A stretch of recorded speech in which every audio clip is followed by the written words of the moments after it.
Well, welcome to Raised in Alaska. We are at the Kennocott Mine ore processing facility, and we're going to do a tour in just a little bit. This is going to be a fantastic trip. Following the tour, we'll do a big hike up to one of the mines, although I don't think we'll be able to make it to the mine because it's early in the year and there's still a lot of snow, and so we'll get into snow and probably won't make it up to the mine. But we're going to go up, allegedly. There are some great vistas up there, and it's a nice day, so it should be a beautiful hike.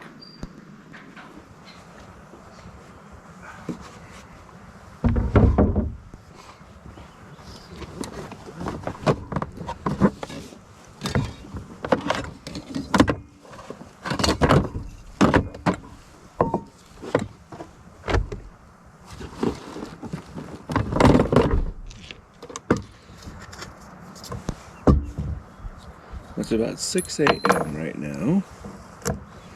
We don't need to leave here until 8 o'clock, so we got lots of time. Have some coffee, some breakfast.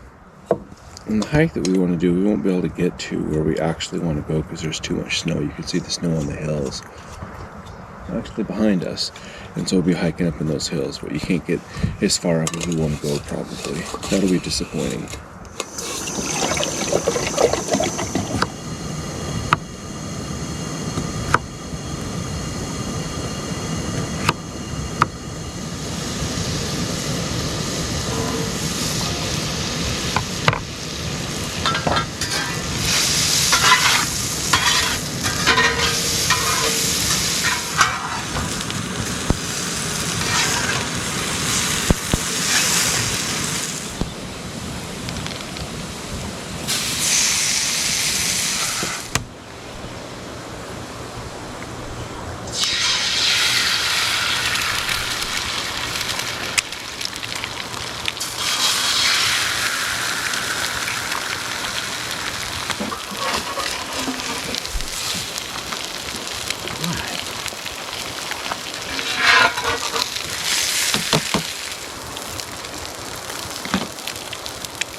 It's about 7:30 in the morning now.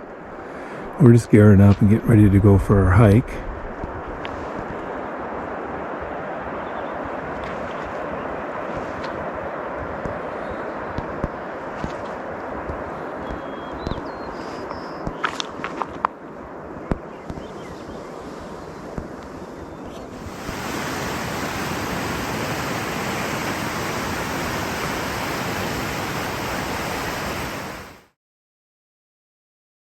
At the dirtiest glacier in the world.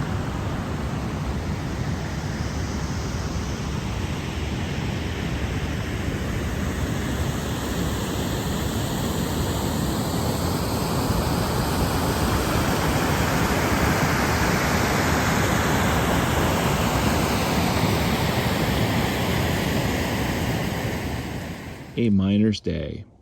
After 7 o'clock breakfast, we went to the locker rooms where we filled our small miner's lamps with carbide and water, our only instruments of illumination.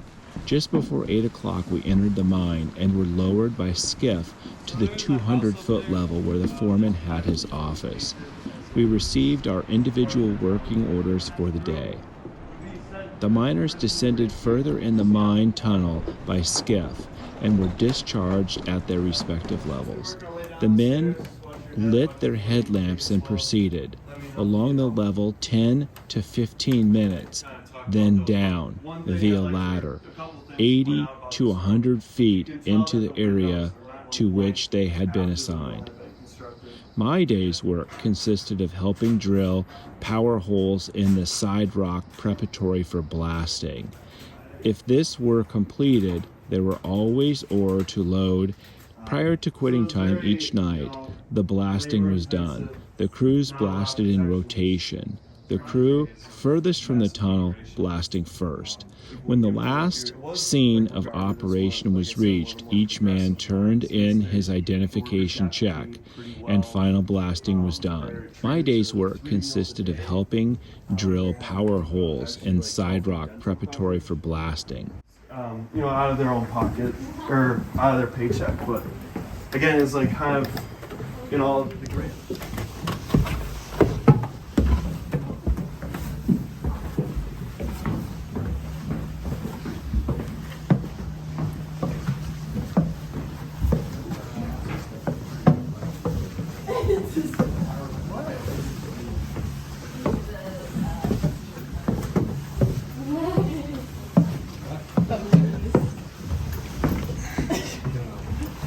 There's a warehouse. They dance.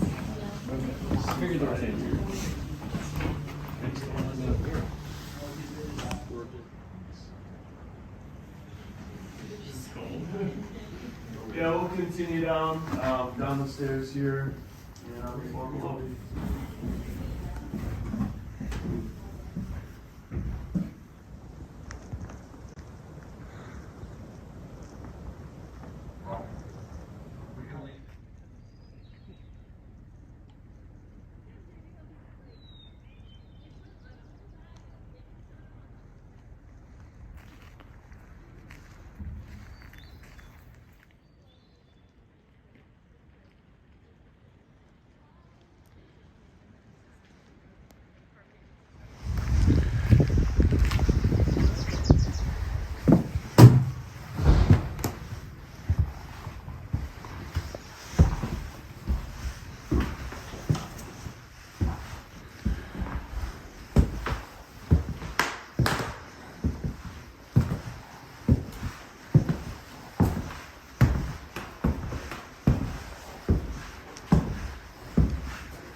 And so this is the back of the post office. You can see they had different bins with numbers on them, and I suspect people probably would just assign numbers. Kind of cool that you get to go behind the scenes here and look at different things. I'll show you a quick little look here.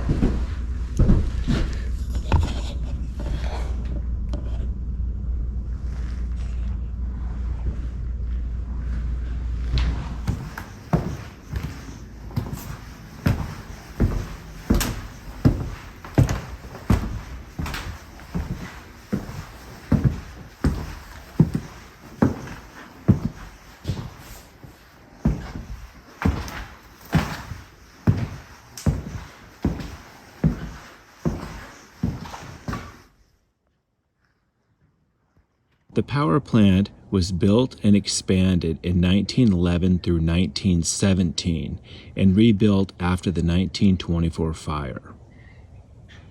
The power plant was essential for Kennecott operations. In the earliest years, a small wood-burning boiler powered the sawmill. The first of the boilers came up the railway and was completed in 1911.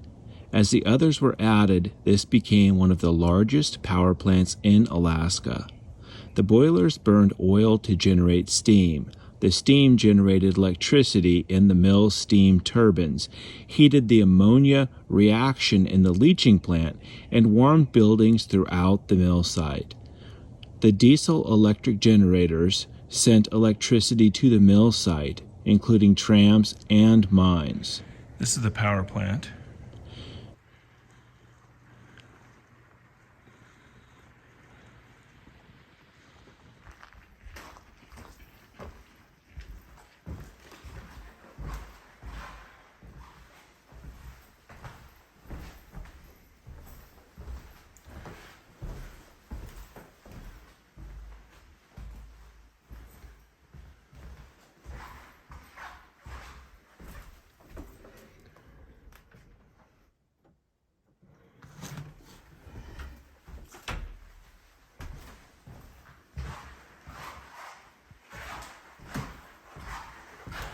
sometimes the best part of an adventure is the part just before it starts.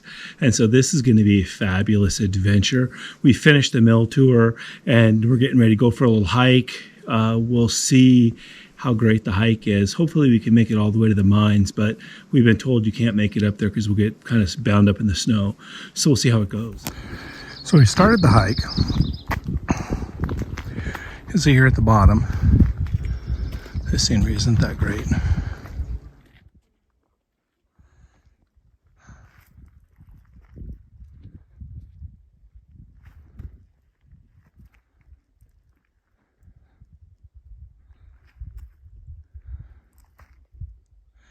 Quite a view from up here.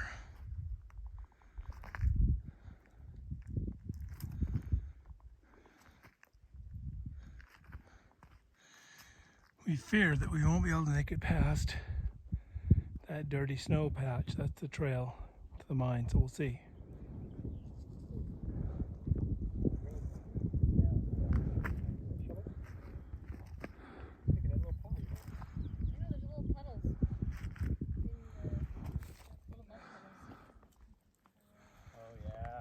Well, that's as far as we're gonna go.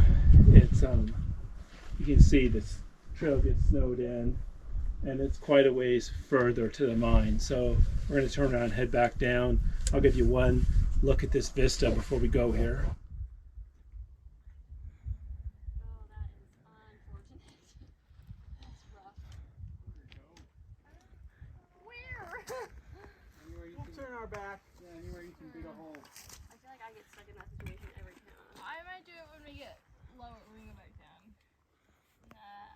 All the way. So we made it to 4,000. There's the crew.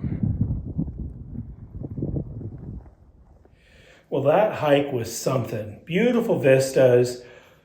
I don't know how long it took us to get up there, probably 2.5 hours or so, and went all the way up, and looking at maps, it just barely makes the corner, and that's where the mine actually is. And so it was just barely out of our sight.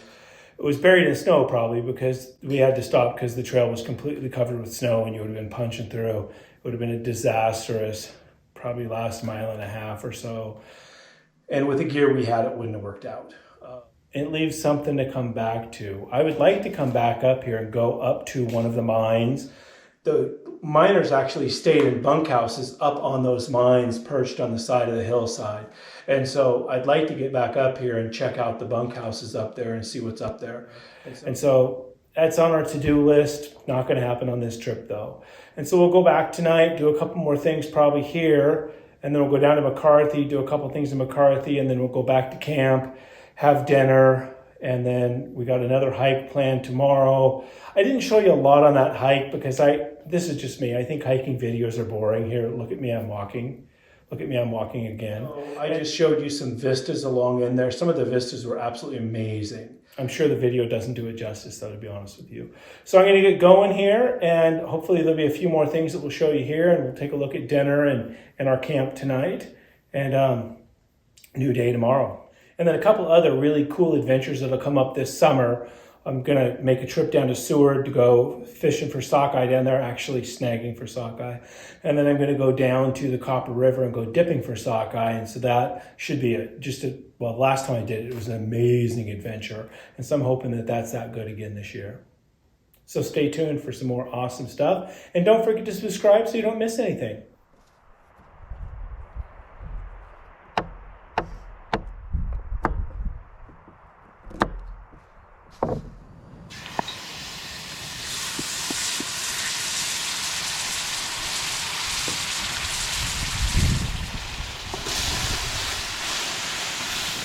So that's moose loin that's been soaking in your sheetas for a couple days. Now you've got water there and some rice.